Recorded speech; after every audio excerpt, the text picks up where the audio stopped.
Calling to order the regularly scheduled monthly meeting of the Simsbury Water Pollution Control Authority. Today is Thursday, May 14th, 2020. The time now is 7:33 p.m. We were delayed by about 33 minutes due to technical difficulties in getting live stream and thereby public access for the meeting. So we'll start the meeting by announcing everyone who is here. I'm the chairman of the Water Pollution Control Authority, Paul Gilmore, and we have with us other authority members. We have Jacques Brignac, Lucian Dragulski, Jay Sheehan, Dr. Michael Parks, Tom Hickey, and then we have with us our superintendent, Anthony Piazza, and our distinguished engineer, Thomas Roy. Not that the members of this committee, authority who are engineers aren't distinguished themselves, but he is officially our engineer. So, all right, with that, the first item on the agenda, and we also have Allison, who is our distinguished clerk. So there's the first item is the safety brief, and we are remote. We're each in our own remote locales, and I think that it's fair to say that we all are getting daily safety briefs from various news sources, be it on the internet or television, governmental orders and protocols. And I just have to reemphasize that the whole concept of social distancing is so super critical. And I know they say 6 feet. I try and do 10 feet because you never know. There have been some different models, and so I'm super cautious that way. And I think also that for those who might be at risk, it's really critical to use sources for like picking things up curbside for your groceries and things of that nature to minimize your potential for exposure. So that's the safety brief. Fund transfer. Who wants to speak to fund transfer? Tony, are you ready to speak to that? Yep. In your meeting documents that you see, there's a summary of it, but we're requesting a transfer of $30,000 from the sewer use fund to the sludge disposal account, refuse disposal account, and that's to cover the additional cost of sludge hauling that we didn't have in the budget for last year. We put that out, if you remember, we put that out to bid in November of last year, and we started doing it in December. So the additional cost for the sludge hauling for fiscal year 20s is going to be $30,000. So the fund transfer will cover that additional cost for sludge hauling. And we have put additional money into next year's budget for the sludge hauling, so we won't have to do it next year. And Tony, just for point of order, the memo it says the sludge hauling has been added to the fiscal year 2012 budget. I think you get the two numbers reversed. Correct. So yep. Thank you. We'll fix that.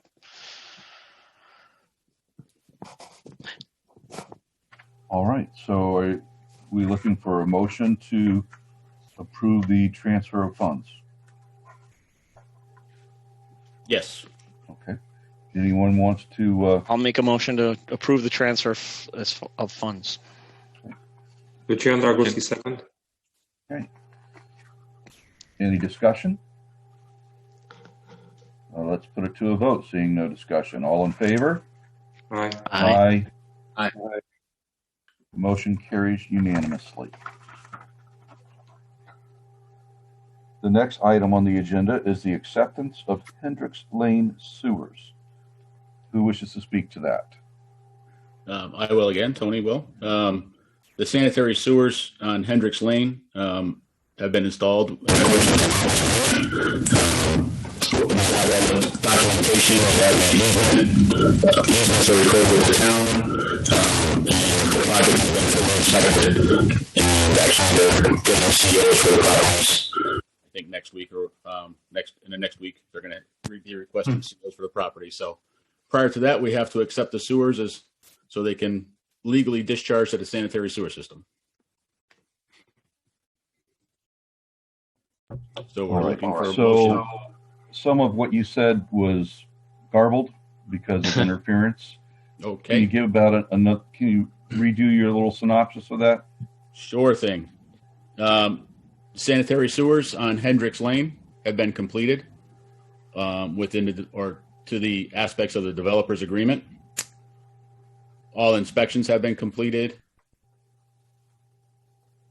and all easement documents have been recorded with the town clerk. And have all inspections been satisfactory with no residual issues? Correct. Okay. All right. So we're looking for a motion to accept the Hendrix Lane sewers into the town's sewer system. Yes. So Jay Sheehan will make the motion to accept those town sewers on Hendrix Lane. Michael Park, second. Does anyone care to discuss the motion? All right. Seeing that there is no discussion to be held, let's put it to a vote. All in favor? Aye. Aye. The motion carries unanimously. All right. The next item on the agenda is the Summer Recess Authority. And does anyone wish to speak to that? Tony Piazza. This is the same authority that we give the chairman and vice chairman during our summer recess to act as the board during the July and August recess. Okay. All right. And we are going to be meeting in June. That is the plan, but just in case we don't, we figured we'd do this month. I see. Okay. Very well. All right. So then, are you looking to have it run only for the months of July and August, or are you also conditionally looking for it to run for the month of June in the event that there are any difficulties in scheduling a meeting? No, just for July and August. Okay, very well. All right, so I will entertain anyone who wants to make a motion.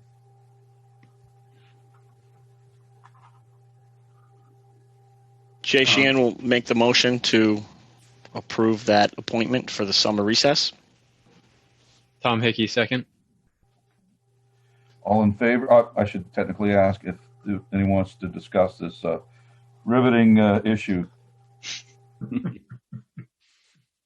Seeing no discussion, all in favor? Aye. Aye. The motion carries unanimously. All right, Tax Deferment Program. Tony, you're up. Tom, do you want to talk about this one? You know a little bit more about it? Well, I think this one is one in it's like so many things right now that are coming at us quick with the changes and the executive orders in response to the COVID crisis. This is essentially an executive order coming down from the governor. It was authorized by our Board of Selectmen, and I believe there was some discussion as to the fact that this group in and of itself is its own entity. And I think there was a discussion about making a motion to support this, or at least discussing to support this, just to continue to identify ourselves as having that authority. I don't think we would want this, and again, it's your choice, but I don't think we would want to go against this order or what the Board of Selectmen did, but it's certainly your right to do that. Right now, so did the Board of Selectmen, because I noticed from looking at the policies, they talk about for there to be some sort of eligibility requirement. And is that supposed to be the case with respect to deferment of the sewer charges for 90 days, or is that just going to be offered on a blanket basis to all of our customers? My understanding is that it's going to be offered based upon eligibility, but I believe the parameters of the eligibility are pretty broad at this point. Okay, so, but, and am I to understand then that no parameters have been established? I'm not familiar with the parameters. Okay, That is what the Jay Sheehan from the commission, that is what the memo from the town says, that the parameters will be, the guidance on the eligibility will come later. So they approved it in advance of those eligibility requirements. Okay, Paul Gilmore, Chair. So have bills continued to be sent? This is Tony Piazza. Yes, the bill will be sent out July 1st as normal. There is an application for this deferment program that's going to be on the town website. So whoever requests this has to fill out an application. The application actually then goes to the Board of Selectmen, and they will have, by this executive order, they have the authority to approve or disapprove the deferment. Okay, and is the notice, Paul Gilmore, is the notice that is going to be sent out with the bill, is that going to be contain information that will direct the recipient to the website for this potential relief? No, there is nothing. There is no additional documentation that's going to be sent out with the bill. So how is the recipient of the bill to have an understanding that this might be available? Paul, Tom Roy, I believe, and these things are still actively being discussed, they're talking about sending a postcard to every single taxpayer within the town, trying to get this information out there. Okay, and will that postcard include a reference to WCPA charges so that they'll know that we're within the scope of it and that they would have the right to apply for relief? I can ask that be included. I want to make sure that if there's a listing of the kinds of things for which deferment might be available, that the charges and fees that we assess would be on that list, because otherwise, there's a legal principle, a legal doctrine, it's some fancy Latin phrase, but essentially what it means that when there's a list that's specified, then whatever is not on the list is excluded.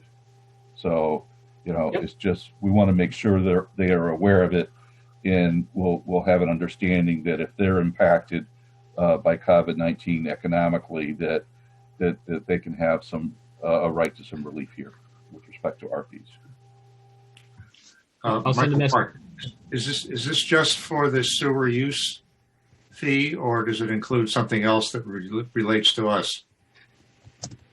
Tony Piazza, the way this executive order is written, it's only effective for 90 days from July 1st. So the assessment bills aren't due until November 1st. So it doesn't, at this point in time, it does not affect the assessments. It only affects the sewer use charges. All right. Yep. Okay. All right. So is there any action that we need to take with respect to this presently? If the board approves or is in agreement with the actions of the Board of Selectmen, I would have a motion to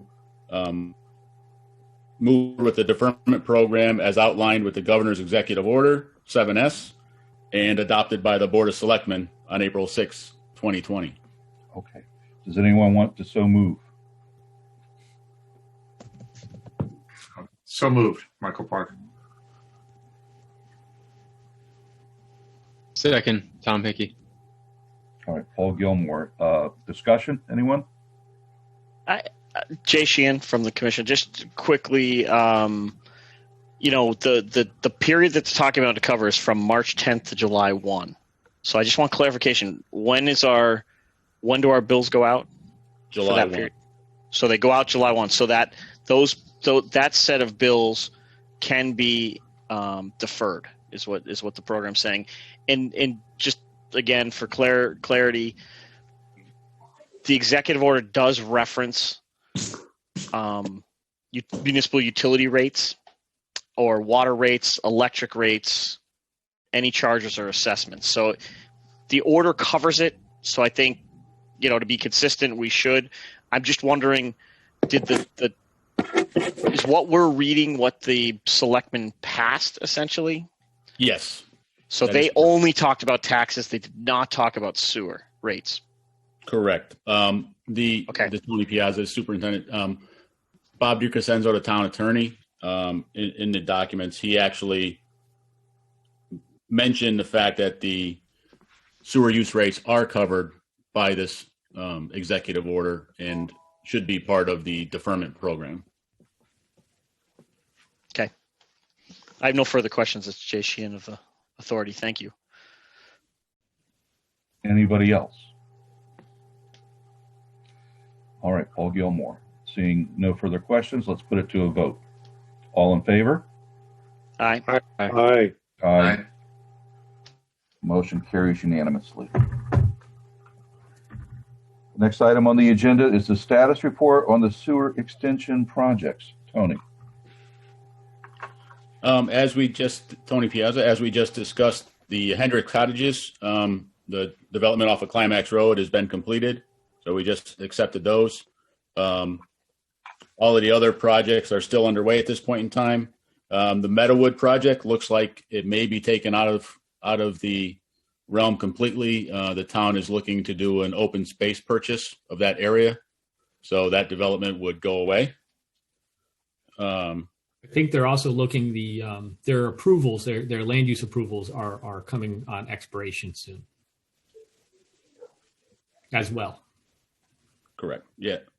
And the other project, the Woodland Street area, the one that we are working with the Dino Nobel property, we're completing the survey, but that will be the next couple of weeks, and then we'll start moving on design.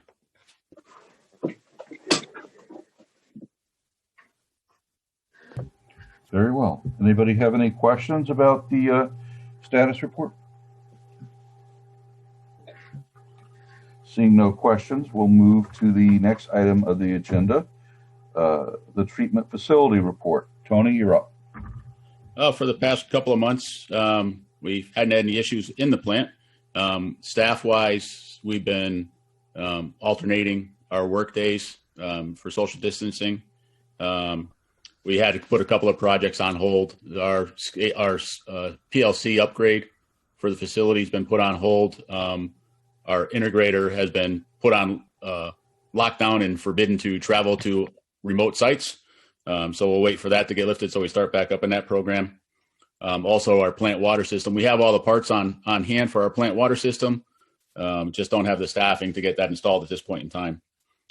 The sewer lining project started this week. We've already done, so far this week, we've done almost 3,000 feet of sewer line. Next week, they're going to be actually have two crews in town. One will be working on Hot Meadow Street. The other one will be working over off of Lewis Street in Terrafil. And we'll be taking care of all that. By the end of this month, we'll have close to 10,000 linear feet done. And also, we're going to start looking at, with this project, we're going to do an initial assessment of the force main from the Terrafil pump station. We're going to clean it and inspect it to see if we can actually put lining in that force main instead of digging it up and replacing it. And if you notice, all the parameters, we've actually been doing well with our phosphorus and nitrogen removal as well. Very well. Quick, Tom Hickey here. Tony, just a quick question in regards to the lining you guys have done so far. It's just been going according to plan, no issues or anything at all? Correct. We've actually had good interaction with the homeowners in the area out in Terrafil that we've done. A lot of them have come out and talk to the crews that have been out there and expressing gratitude with the fact that we're spending money and upgrading the sewers out there. Good to hear. And we've talked about even seeing if we can maybe get a little video in working with Granite Inliner that's doing the work so that we could kind of put a little bit of this process on SCTV. And this is one of these things that I think people get excited about, where we're investing in repairing the sewers before they fail, right, so that, relatively small dollar amount, you avoid digging up the street, and we're also going to eliminate a lot of I&I. Right. Very good. Next item on the agenda, correspondence. Are there items of correspondence, Tony? No, there is no correspondence. Okay. I did not see any in my pack, and I just wanted to make sure. All right. Item number 9, the March meeting minutes and possible approval. Has everyone had an opportunity to review the minutes ahead of time? Yes, this is Jay Sheehan from the authority. I would like to make a motion to approve the minutes. I think I'd also like to comment that they're very thorough, and Allison did a great job capturing the public meeting exactly as it unfolded. Do I have a second? Second, Jacques Brignac. Okay. Paul Gilmore, any discussion with respect to the minutes?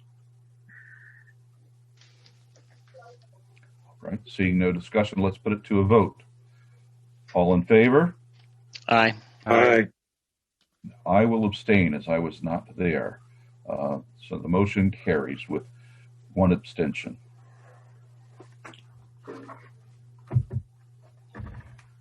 Paul Gilmore. Any other business that any member wants to address at this time? Paul, this is Tony Piazza. There was one item that came up with regards to the facility connection charge policy, and I'm looking for there was a developer in town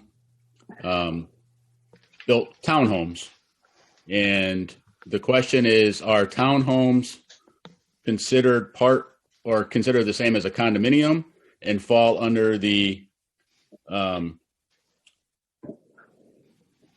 breakdown for apartments as we've done in the FCC policy, or are they considered homes as in standard FCC applies?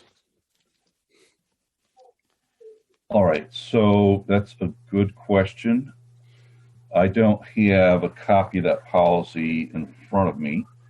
That's something that if you could email it to me, I will review it. So definitionally, a townhome, that's something that is, to my understanding, it's not a freestanding structure.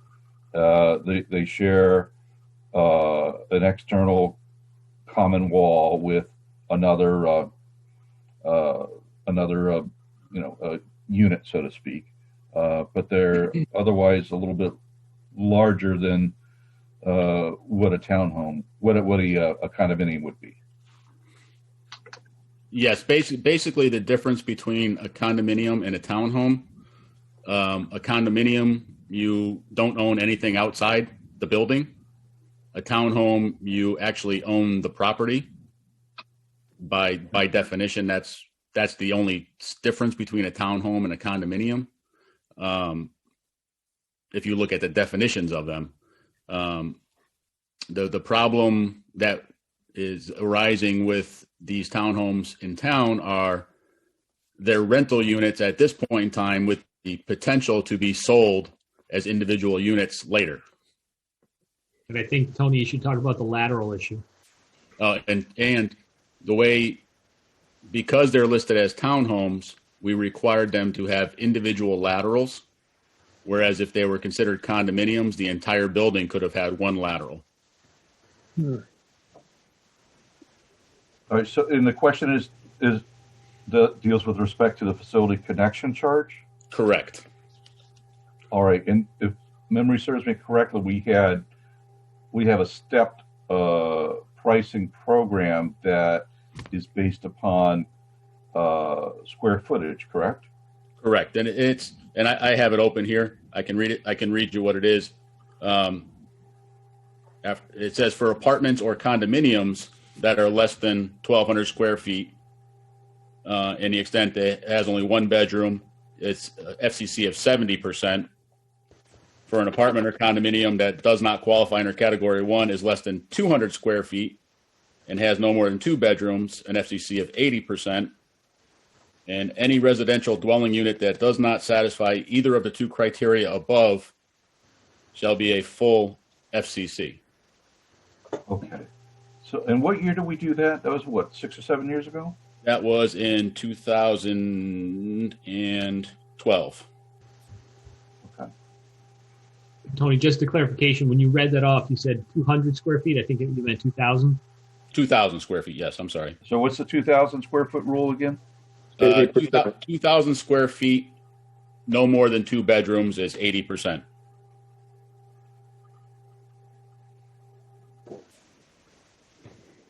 And that's for a single family home, freestanding. That's for an apartment or condominium.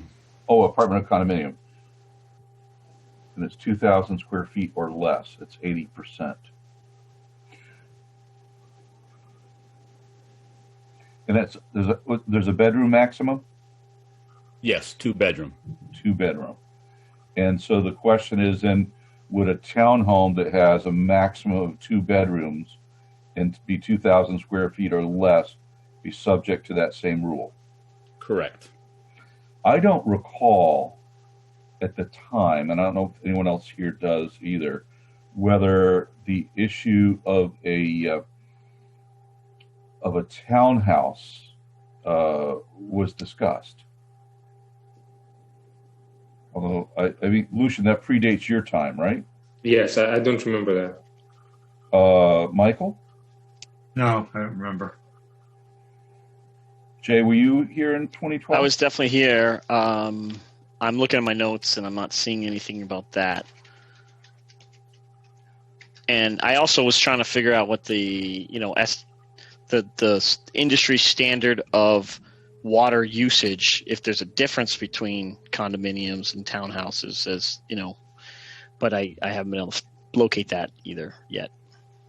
Okay. I looked in the DPH regulations. I don't think they make a difference.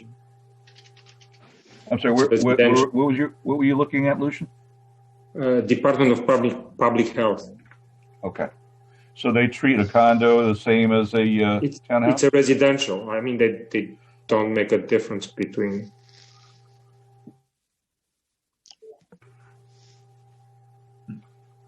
All right. So you do raise a good point, though, Jay, is that you think there might be a possibility of a different use, a different I don't know. Consumption? No, I don't know. What I would want to do is just check we have design standards in wastewater, and I'd love to check just to see that they're on the same line, and then we would say, okay, the sewer usage is the same. Now, this is connection charge, so it's a little different than just the usage, right? Right. But we have to be consistent, and I'd be afraid to answer right now. Okay. This is Tony. Just for informational purposes, with this, these are listed as townhomes when they were initially bought, and they wanted to have one lateral for the building, and I did not allow. I told them the only way they could get away with having one lateral for a townhome is if they put on the land records that they would be rental units forever, and that they could not be sold as individual units. And they agreed to put individual laterals in at that point in time. Okay. All right. Is there an urgency to their request, or do we have time for Jay to look into the issue? Because to my way of thinking, if the usage is likely to be the same, irrespective of the issue of the lateral, my thought would be that it should be treated the same as a condominium, because it's a function of really, 2 bedrooms and a certain size. That's physical space and how that space is composed. So it doesn't really matter whether you call it a townhouse or a condo. space and composition of space, being the same, it should be treated the same. I would think, at least that's my general thought on the matter. Unless there's something that Jay might find out from doing a deeper dive, my inclination would be to treat a townhome like a condo if it fits the bedroom and square footage requirement. But I'm interested in hearing what other people think about that. And Michael Park, for our purposes, the space is indicative of the number of people who can live there and use the water. Is that correct? Yes. Correct. Okay. We have time on this. They want to finance the SDC anyway, so we have time to decide. They still haven't put the request in for that, so we wouldn't be able to act on that till next month anyway. Okay. So we have time to act on this. All right. Thank you, Tony. Jay, would you be willing to do a little bit of deeper dive into the good question you raised? Absolutely. Sounds like homework. I also think, Jay, since you have the notes going back to then, I think that's a great idea to review it to make sure the intent is carried forward. Sure. But of course, if we didn't really discuss it either, sometimes things get overlooked, and then we have to be willing to look at it with fresh eyes, and while doing honor to the policy we established, look at it from pragmatically and ascertain and determine what's the right thing to do, and then to do that. Yeah, I agree 100%. Just making sure you guys always do careful deliberation. Right. All right. So any other business? Hearing no other business, I will entertain a motion to adjourn. Jay Sheehan, so moved. Tom Hickey, second. Great. All right. All in favor?